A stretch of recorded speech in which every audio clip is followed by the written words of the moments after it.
Rainbow Six Siege just keeps getting demolished by hackers. Not once, not twice, but three separate times in just 10 days. We're talking billions of dollars in premium currency handed out for free, thousands of random bans, and hackers literally sending custom messages directly into your game lobby.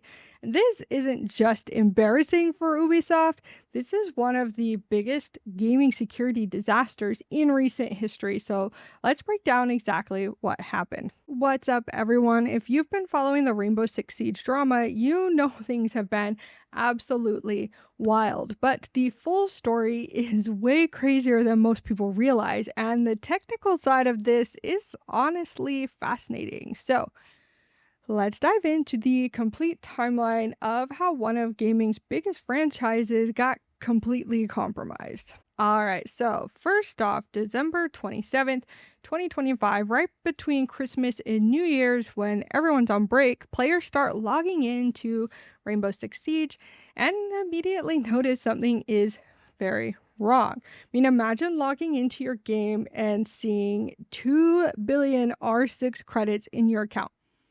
For context, 15,000 credits normally costs $100. So we're talking about $13.3 million worth of premium currency just appearing in your account out of nowhere. But it wasn't just credits. Players were also getting developer-only skins that you literally cannot buy. Glacier weapon skins, some of the rarest items in the entire game, thousands of alpha packs, every cosmetic item unlocked, and random bans and unbans happening in real time. And here is where it just gets completely insane. The hackers even hijacked the public ban notification system to send messages mocking Ubisoft's leadership. We're talking messages appearing in game that joked about banning all Ubisoft employees for toxic behavior. This wasn't subtle. This was hackers flexing with complete administrative control. Ubisoft's initial response at first called it a server incident, not a hack, just a breach, just a tiny little breach, just an incident. And the community absolutely roasted them for this because it was clearly not just servers acting up. I mean, you don't accidentally give everyone billions of credits and access to dev-only content because of a server issue. Within hours, Ubisoft had to completely shut down Rainbow Six Siege's servers worldwide. Everything went dark, and the game was offline for over a day and a half, which for a live servers game is a really big deal. But here's what actually happened here from a text perspective. There's an exploit used called Mongo Bleed. And now that might sound complicated, but let me try to break it down in simpler terms.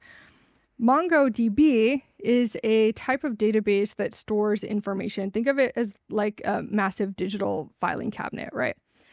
Lots of companies use MongoDB because it's flexible and powerful. Ubisoft was using MongoDB to store the Rainbow Six Siege data. The vulnerability, called Mongo Bleed, is in something called the zlib compression. So when you send data over the internet, it gets compressed to make it smaller and faster, like zipping a file. So MongoDB has a feature that compresses network messages using zlib to make that communication faster. But here is the problem. There's a known flaw in how MongoDB handles these compressed messages. Think of it like imagine you have a box that's supposed to hold 10 items.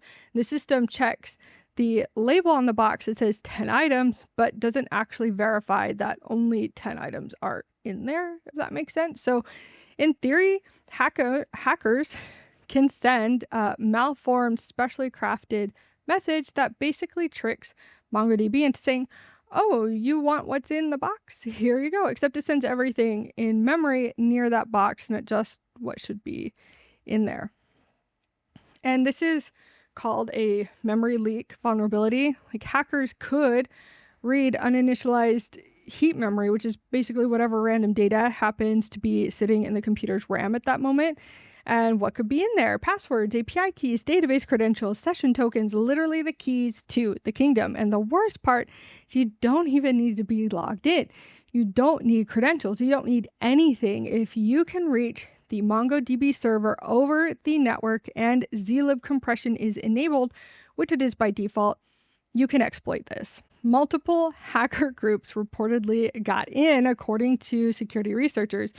Group 1 used the Rainbow Six Siege service itself to manipulate bans and inventory. Group 2 allegedly used MongoBleed to access Ubisoft's internal Git repositories and may have stolen source code dating back to the 1990s. I wonder what that would look like. I'd love to see that.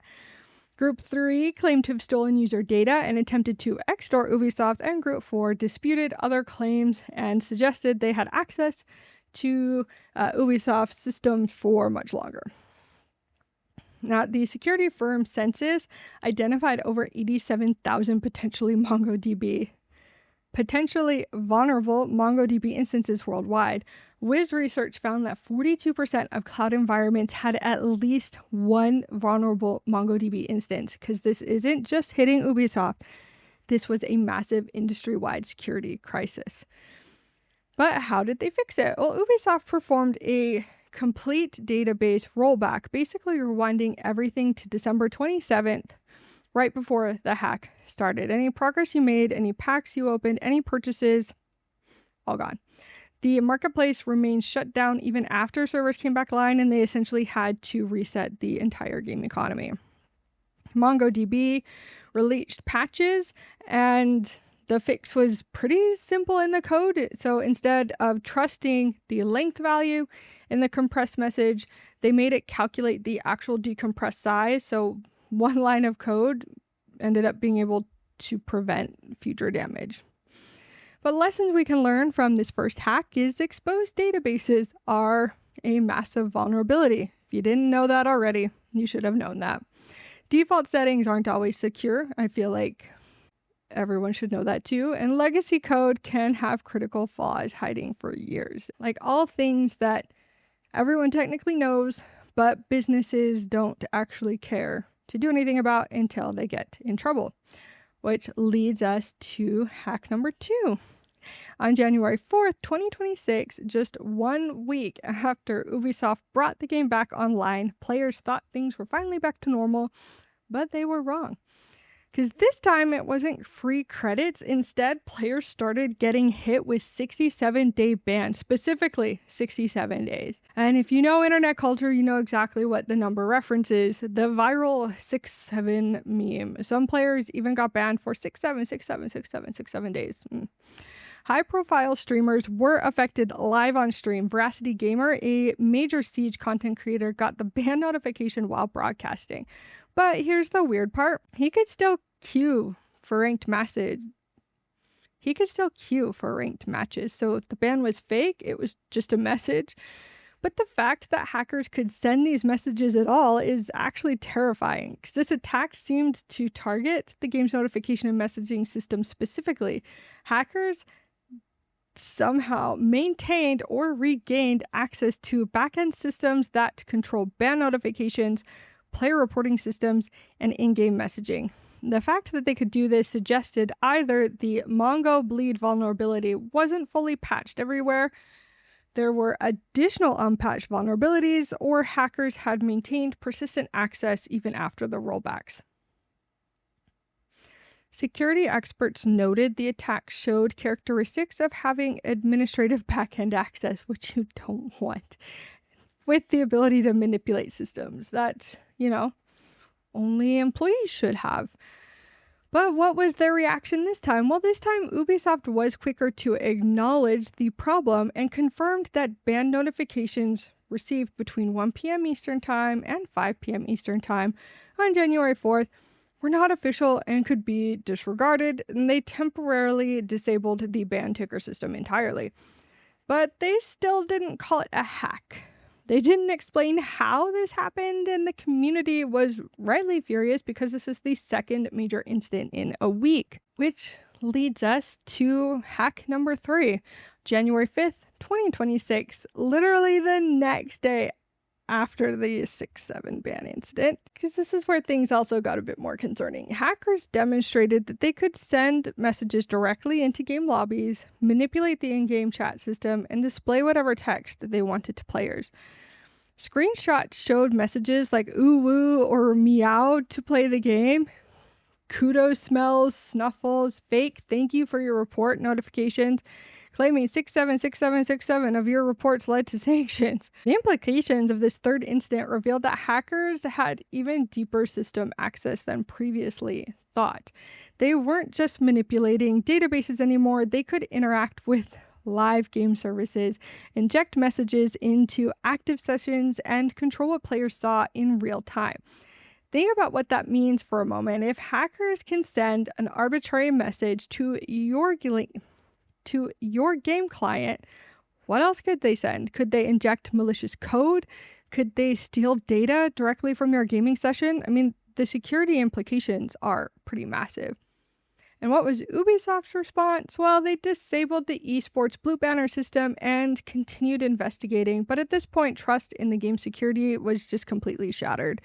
Players were actively debating whether it was even safe to log in. I mean, this even points to a large problem because this isn't just about Rainbow Six Siege. This is a wake-up call for the entire gaming industry. I mean, the Mongo Bleed vulnerability affected over 87,000 MongoDB instances worldwide. It's not just games, that's financial services, healthcare systems, e-commerce platforms. Ubisoft was just a very public victim.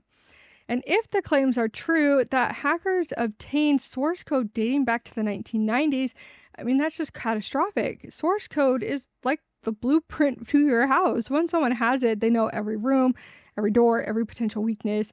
This could affect not just Rainbow Six Siege, but Assassin's Creed games, Far Cry series, Watch Dogs, The Division, basically every Ubisoft property. Here's what really hurts Ubisoft long term. Player trust. I mean, they're already not doing well. Look at this stock. It just keeps going down. Their trust is just waning day after day after day. And now you look at this. When you buy premium currency, you're making a real money investment, sort of, I guess, in virtual items. And you trust that the company can secure your account.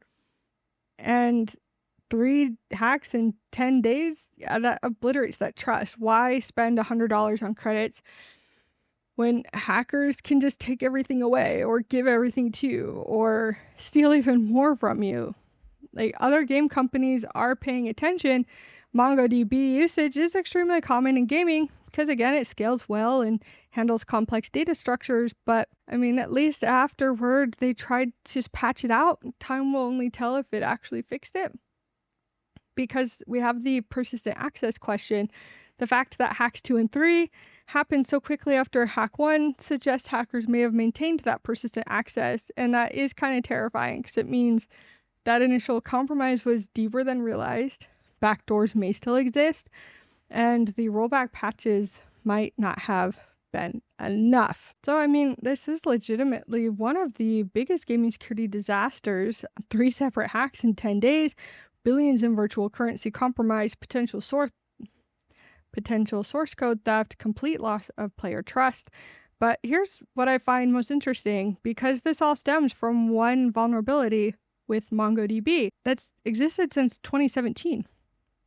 So 8 years of that vulnerability sitting there waiting to be exploited, and just one line of code that fixed it. This is why cybersecurity matters. This is why companies need to invest in security audits and penetration testing and keeping systems updated, because the alternative is the total compromise of your most valuable properties. For Rainbow Six Siege players, like, I feel you. You deserve better than this. You pay for these games, you invest your time, your money, and you expect the company to protect that investment. But Ubisoft's failed spectacularly here, and they've just been failing in general. So I guess it's par for the course at this point. The real question is, can they rebuild trust? Can they prove their systems are actually secure? And can they prevent this from happening again? Press X to doubt, I guess. But what do you think about all this? Are you still playing Siege after these hacks? Do you think Ubisoft can recover from this? Let me know in the comments below. Anyway, that's all I've got for you today. Thank you so much for watching this video. I hope you have a fantastic rest of your day, and peace out.